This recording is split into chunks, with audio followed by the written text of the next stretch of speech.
जान की सजा नहीं। जो आदमी अपनी जान हथेली पे रखकर काम कर रहा हो ना, वो आदमी जिस दिन वापस आ गया, और आऊंगा जरूर आप सबके लिए, कस्टमर की लायबिलिटी उतारने के लिए आऊंगा जरूर, और ऐसे सारे के सारे अवैध कब्जे जितने भी हमारी जमीनों में किए गए हैं, मैं वादा करता हूं और बोलता हूं आप सभी, कोर्ट में एप्लीकेशन डालने के बाद कोर्ट की परमिशन लेकर के लोकल पुलिस संरक्षण देके देखिएगा, तहसील को आदेश होगा देखिएगा, और एक एक अवैध कब्जा तोड़ दिया जाएगा। ये भी देखिए, ये कानून हमें अधिकार दिया। जिन लोगों ने आपसे इस मामले में पैसे लिए हैं, अपने आप को बचाने के लिए कुछ भी कह रहे हो, आप उनकी बातों पर ध्यान देना बंद कर दिए। वो सिर्फ एक कंपनी के एसोसिएट थे। आपकी लायबिलिटी उतारने के नाम पर कंपनी के मालिक ने उनसे बात क्या कर ली, खुद को कंपनी का चेयरमैन समझ लिया। जिस टाइम पर कंपनी चला करती थी, उस टाइम पर उनको मुझसे मिलने के लिए 2-2, 3-3 दिन पहले अपॉइंटमेंट लेना पड़ा, 2-2, 3-3 शहरों का चक्कर लगाना पड़ा। आज भी मैं वही हूं और आज भी वो वही है। ये हमने अपने स्तर को नीचे कर लिया था सिर्फ इसलिए कि हमारे कस्टमर की लायबिलिटी उतरी। लोगों ने उसे बेमोल को बेच दिया। लोगों ने उसे कस्टमर के सामने जाकर वाहवाही शेखी बखाने के चक्कर में इस हरकतें की। 2018, 2019, 2017, 16, 15, 14 में वही लोग, वही लखनऊ शहर था, वही उत्तर प्रदेश राज्य था, वही हिंदुस्तान देश था, जहां पर ये राशिद नसीम अपनी शाइन सिटी को लेकर शान के साथ घुमा कर, क्यों कभी कोई गलत काम किया नहीं। तो इसलिए आप सभी कस्टमर से आखिरी निवेदन है, सहयोग करिए। अब लायबिलिटी उतरना देर बहुत ज्यादा लंबा समय बात नहीं, क्योंकि हम दोनों तैयार, यही चीज की कमी थी कोर्ट में, यह होने लग गया। कोर्ट में कोई कस्टमर ये नहीं कह रहा था कि हमारी लायबिलिटी उतारे, अब लोग कहने लगे। कोर्ट में बोलने नहीं दिया जा रहा था, बोलने दिया जा रहा है। तो जब हमें बोलने दिया जा रहा है कि हाँ भाई हम देना चाहते हैं, हम इनकार थोड़ी कर रहे हैं। आपने कह दिया कि आप अपनी लायबिलिटी उतारना चाहते हैं, जांच से आपसे क्या लेना है, तो खत्म, फैसला आना वक्त। अब ये सारा नंबर दूर हो जाएगा। 68,000 करोड़ का गबन, भाग गए, गैंगस्टर, ये अरे हम कोर्ट में अप्लाई करेंगे साहब। गैंगस्टर एक्ट लगा किस लिए है? क्यों? क्योंकि एफआईआर हुई है। जब एफआईआर ही नहीं रह जाएगी तो खत्म गैंगस्टर एक्ट। इनाम घोषित क्यों हुआ है? क्योंकि एफआईआर हुई थी। हमने कोई बाहर थोड़ी क्राइम किया हुआ था कि हमने किसी और साथ क्राइम किया है। अरे आप ही लोगों ने एफआईआर किया था, क्यों? आपकी लायबिलिटी थी, आपकी लायबिलिटी उतर गई, एफआईआर खत्म, एफआईआर खत्म, धाराएं खत्म, धाराएं खत्म, गैंगस्टर एक्ट खत्म। कोई मुश्किल है क्या बताइए आप मुझे? या मुझे क्या अमेरिका से लाना पड़ेगी क्या इस बात के लिए? अगर हमारे ऊपर आज ये आरोप लगते हैं कि 5 लाख के इनामी है, गैंगस्टर एक्ट, भगौड़े हैं, तो जब एफआईआर वालों की वजह से हुआ है, उनको कोर्ट रास्ता दे देगी, उनको जमीन मिल जाएगी, पैसा मिल जाएगा, तो क्या तब भी हम गैंगस्टर रहेंगे? क्या तब भी हम भगोड़े रहेंगे? क्या तब भी 5 लाख इनामी रहेंगे? तो वक्त की बात है यार। अगर आपकी लायबिलिटी उतरना वक्त की बात है, तुम्हारे ऊपर से धाराएं हटना वक्त की बात है। ये तब होता जब हम आपकी लायबिलिटी ना होता, ये तब होता जब हम मना कर देते, ये तब होता इनकार करते, नहीं साहब पैसा नहीं देंगे, जो बहुत सी कंपनी के मालिकान करते हैं, लंबा खींचते हैं। हम जब ये काम ही नहीं कर रहे हैं तो कौन सी एफआईआर, कौन सी धारा और कौन सा एक्ट? तो अब उनके चक्कर मत पड़िए। आप ही लोगों ने हम पर एफआईआर करी है, आप ही लोगों ने हमें कोर्ट में बुलाया है, आप ही लोगों का मामला है। आप लोग का मामला खत्म तो एफआईआर खत्म, मामला खत्म। अब इसमें कोई बिचौलिया आपकी इमोशंस इस बात के लिए खेले कि वो आ नहीं पाए। अरे मेरे भाई, हजारों करोड़ की मेरी प्रॉपर्टी हिंदुस्तान के अंदर है, लाखों करोड़ों चाहने वाले लोग हैं। मैं कुछ बाहर लेके नहीं गया हूं। एक आदमी अमेरिका में रहता है, जहां पे करीब 36 घंटे की फ्लाइट होती है, अगर कनेक्टिंग फ्लाइट है तो।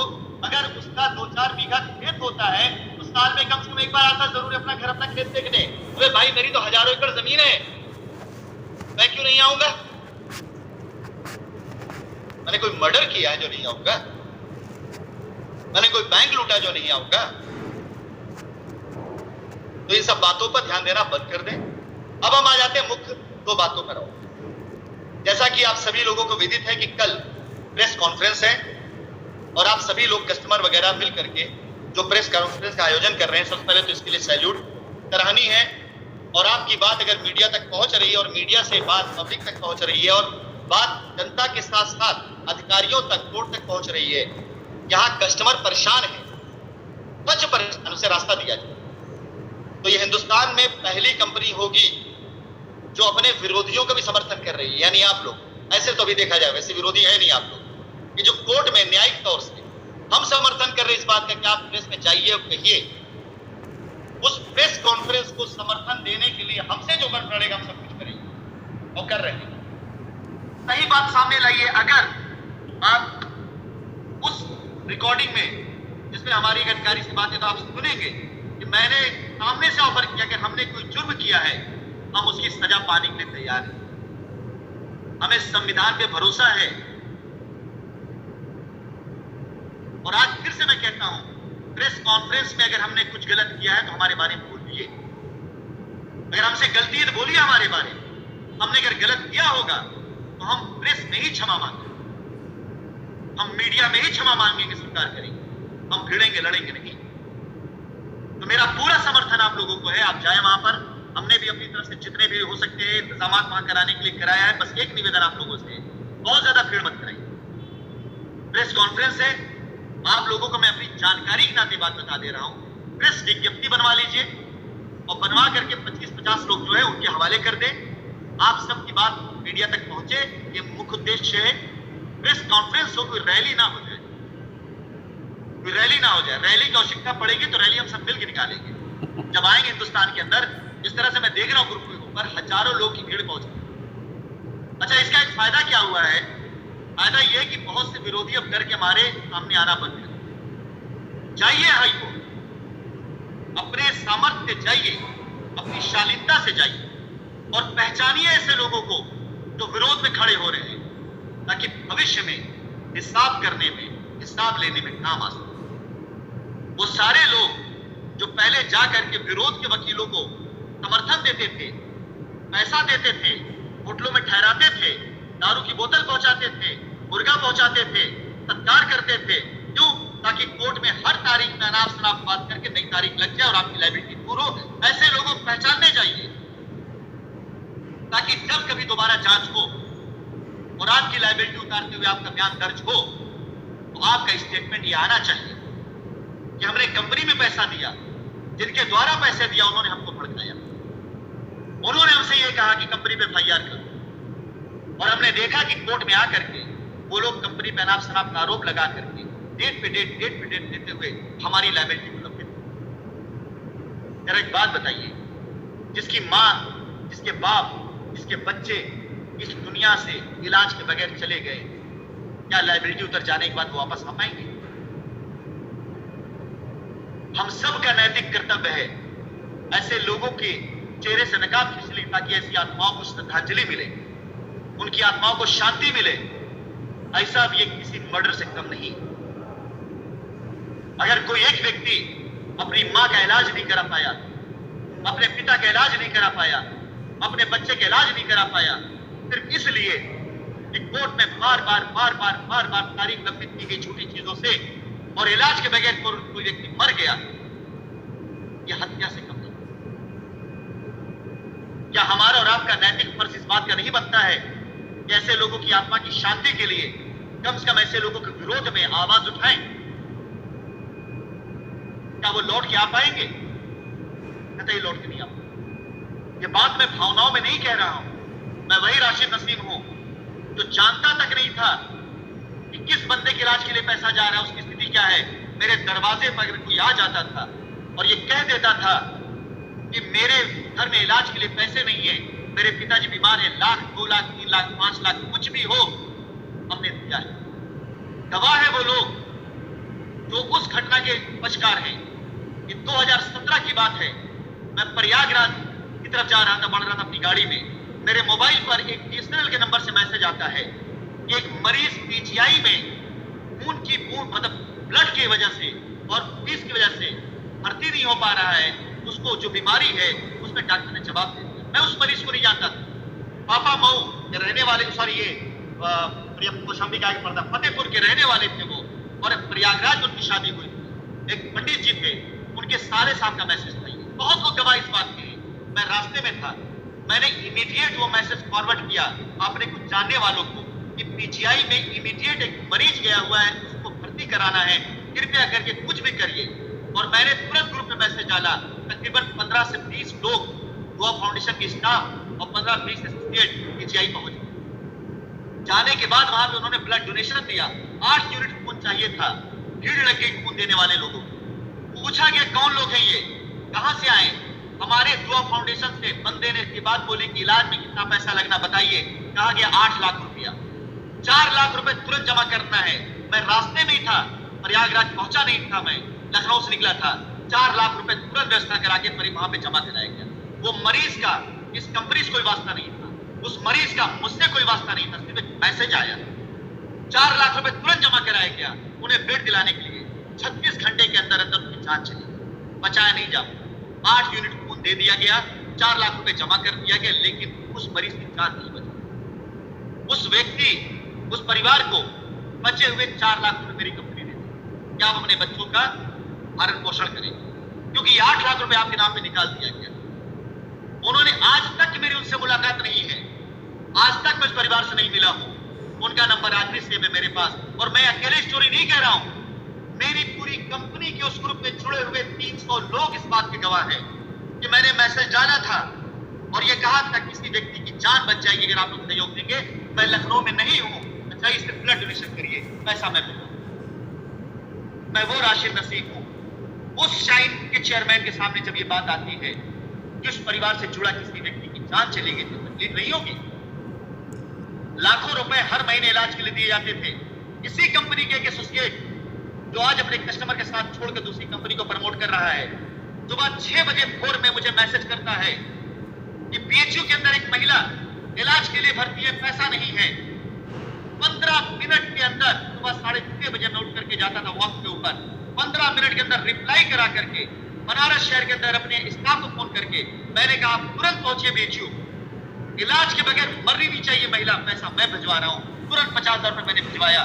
6:30 बजे बंदा पैसा लेके निकला है, 7 बजे पहुंच के बीएचयू पैसा जमा किया, उसका इलाज, वो महिला की जान बचाई गई। और ऐसे न जाने कितने, मैंने कभी इसका प्रमोशन नहीं किया था। क्यों? क्योंकि मैं उस नीति पे काम करता था कि दाहिने हाथ से किसी की मदद करो तो बाएं हाथ पर। कभी यह प्रचार प्रसार नहीं किया गया। आज उस व्यक्ति के सामने जब ये बात आती है कि लोग मर गए इलाज के बगैर, तो तकलीफ मुझे जो होगी ना वो आपको नहीं हो सकती। कि मैंने जान बचाई है लोगों की, अपनी प्रयास की कोशिश कर, मैंने इलाज कराया है, मैंने इलाज के लिए पैसा दिया है। किसी भी बच्ची की शादी बगैर पैसे की नहीं रुकी थी मेरे लिए। कोई माइक ला ला के कह दे कि 2013 से लेकर के 2019 के बीच में शाइन परिवार से जुड़े किसी भी व्यक्ति के घर में शादी सिर्फ इसलिए नहीं हो पाई कि उसके बच्ची की शादी के लिए पैसे नहीं, और मेरे दरवाजे पे आके खाली हाथ गया कह दे। मैं ये कहता था कि आप सारा इंतजाम करने वक्त बताना, जो कम पड़ रहा हूं मैं नहीं कहता था मैं क्या दूंगा। एक ही जवाब होता था राशिद नसीब का कि आप लोग सारा इंतजाम कर लीजिए, उसके बाद जो बच जाएगा वो मैं। ये मेरा जवाब। न जाने कितनी बच्चियों के हाथ मिले हमारी कंपनी के द्वारा। आज जब ये तकलीफ सुनी जाती है ना कि बच्चे की शादी नहीं हो रही है, ये व्यवस्था क्यों थी? क्योंकि हम एक उसी राशिद नसीब को अगर वापस लाना है, तो ऐसे लोगों के चेहरे से नकाब उतर चुका है, हट चुका है, तो बख्शूंगा नहीं। अब अगर मीडिया के सामने आपका सामना हो तो सिर्फ आप अपनी तकलीफ, अपनी परेशानी बताएं।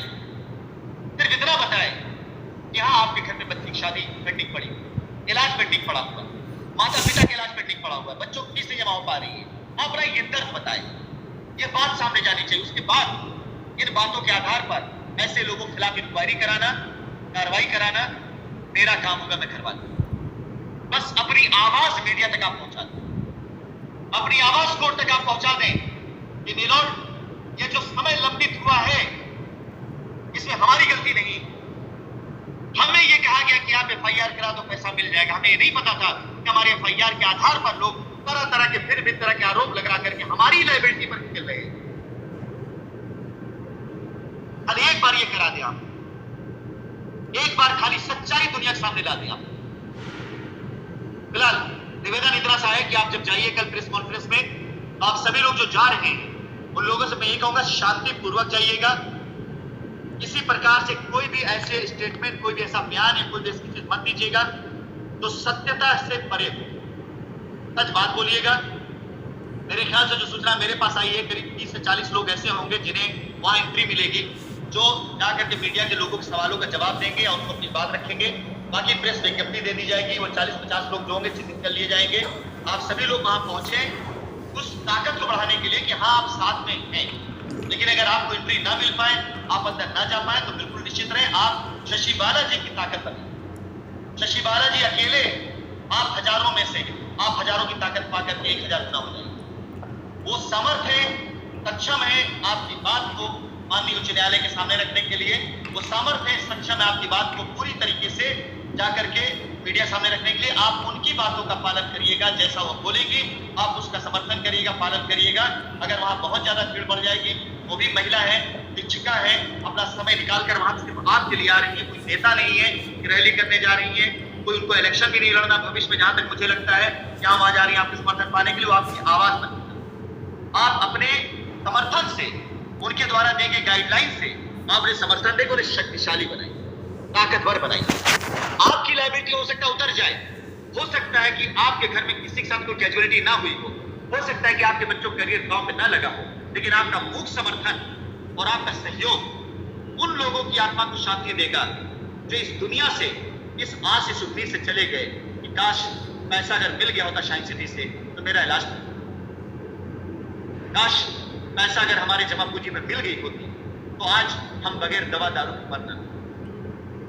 आप सभी से मेरा सिर्फ यही एक निवेदन है कि अगर आप इस राशिद नसीम को जानते हैं, उस राशिद नसीम को देखा है आपने, तो कृपया करके ऐसे बच्चों के भविष्य के लिए, जो बच्चे आज स्कूल नहीं जा पाते, की फीस नहीं जमा पा रही, ऐसी आत्माओं की शांति के लिए जो हमारे और आपके बीच में है नहीं, ऐसे बूढ़े माँ बाप के सुकून के लिए जो आज जिंदा है लेकिन तिल तिल कर अपनी उम्र गुजार रहे, अपने बच्चों को परेशान देखकर उनकी खुशी के लिए एकजुट होए। 1 रुपया आपसे नहीं चाहिए, 1 रुपया आपसे नहीं चाहिए, दीजिएगा भी मत, बस अपना समर्थन दीजिए। लायबिलिटी खत्म होने पर समर्थन दीजिए, गलत के खिलाफ बोलिए, सही के साथ। मैं कहीं नहीं भागा था, मैं कहीं नहीं भागूंगा, कभी नहीं भाग सकता हूं। इन हाथों से बनाया है इस कंपनी को, इन हाथों से बनाया आप सभी लोगों को। आज अगर आप लोग इतनी इज्जत मुझे देते हैं, इतना प्यार मुझे देते हैं, इतना सपोर्ट मुझे करते हैं, यही मेरी पूंजी है। मेरा 1 रुपया नहीं लगा इस कंपनी में, लेकिन मेरा पूरा जीवन लगा इस कंपनी, मेरी पूरी जिंदगी लगी इस कंपनी। ये 2-3 गाइडलाइन आपको देगी। पहली गाइडलाइन 2 तारीख के बाद अगर कोर्ट हमें रास्ता दे देती है, आप तैयारी कर लें, आपका पेपर आपके पास। अगर किसी ने आपका पेपर लिया है, आप उसके पेपर लीजिए। बगैर दस्तावेज की आपकी पहचान तब तक नहीं होगी जब तक कंपनी फ्री नहीं कर। 2 महीना, 4 महीना, 6 महीना लीगल लायबिलिटी खत्म करने में लगेगा। लायबिलिटी खत्म करते हुए जब कोर्ट का जो मॉनिटर होगा, कोर्ट तरफ से जो एसआईटी होगी, जब हमें एनओसी दे देगी कि हाँ कंपनी पूरी तरह क्लियर हो चुकी है, लायबिलिटी खत्म हो चुकी है, तब हम स्वतंत्र होंगे कि अगर आप पास आपका पेपर नहीं भी है और आप कंपनी के पास रहे तो हम आपके लिए कुछ भी कर सकते हैं। आप अगर हमें साथ दे रहे होंगे तो हम बिल्कुल आपके साथ खड़े हैं। हमारा कोई भी कस्टमर निराश नहीं होगा। मैं किसी से लड़ने नहीं आया हूं, मैं किसी से लड़ने नहीं आया हूं। आप बस एक भी पेपर नहीं हुआ, आपकी आंखों में सच्चाई दिखाई दी ना, राशिद नसीम आप, राशिद नसीम आपके लिए। आप पास एक सिंगल पेपर ना हो, अगर आप मेरे साथ खड़े हैं तो मैं आप साथ, लेकिन अगर आप पास पेपर है तो उसको इकट्ठा करें। पहली गाइडलाइन कल की प्रेस कॉन्फ्रेंस के लिए शशि बालाजी की तरफ से दी गई गाइडलाइन का अक्षर सा पालन करिए, जो बोलेंगे उसका समर्थन करिएगा। अगर उन्होंने आपको मना किया कि आप मत आइए, तो आपका ना आना भी आपका आना के बराबर हो, ये मान चलिए। लेकिन वहां जितने लोग जा रहे हैं वो लोग बिल्कुल संयम रखेंगे, धीरज रखेंगे, सिर्फ सच्ची बात कहेंगे, कोई भी झूठी बात नहीं कहेंगे। और मैं फिर बोलूंगा, आपने एक ऐसा नेता, एक ऐसी महिला चुना, एक ऐसी अगुवाई चुना हुआ है, एक ऐसे अपना लीडर चुना हुआ है, तो आपकी बात को बड़ी मजबूत किस तरह से, चाहे न्यायालय हो चाहे मीडिया हो, आपकी बात बहुत बड़ी, उनको समर्थन दिए इस बात। मैं ये कह सकता हूं कि मैं यहां से बैठ के लड़ रहा हूं, लेकिन सामने फ्रंट दोनों ने देखा।